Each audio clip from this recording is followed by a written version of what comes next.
One of the most fun movements that can bring you back to your childhood days in a gym is a box jump.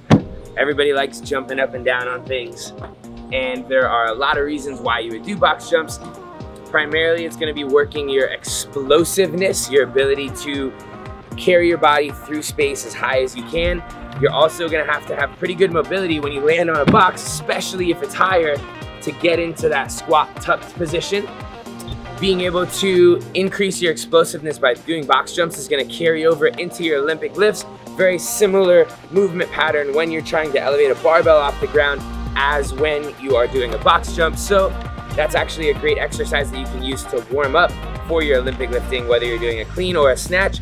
I will typically do a few reps of a box jump just to get those explosive muscles firing. If you are not quite as confident in doing box jumps, some tips on getting started. Boxes usually are able to be flipped to a lower or higher setting. Obviously, you want to start a little lower.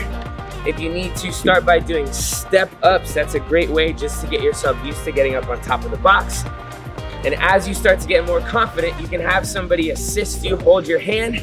You can take a couple steps up to the box to get some momentum before you jump up onto the box. As you start to get more comfortable, you can start to take the steps away, and you can maybe just go now with a staggered stance, step into it, and then jump. Eventually, you'll be able to go from a standstill and jump all the way on the box by yourself. A nice scale down for a box, if it feels like it's a little too high on this lowest setting, just stack a plate one at a time, and as you start to build confidence, you just add one plate until you can work your way up to a bigger box.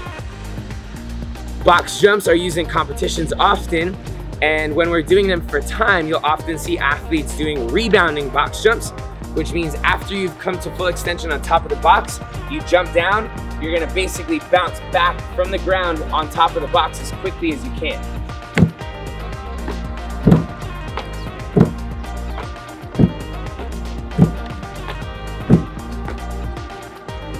When you're doing rebounding box jumps, you're going to feel an incredible amount of soreness in your lower limbs the next day.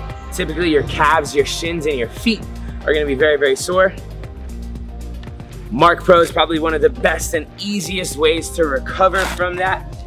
I will usually put one lead right here on the meaty part of my calf, the other one on the bottom of my foot, or just kind of deep at the base of that calf muscle and have it flush my entire lower limb.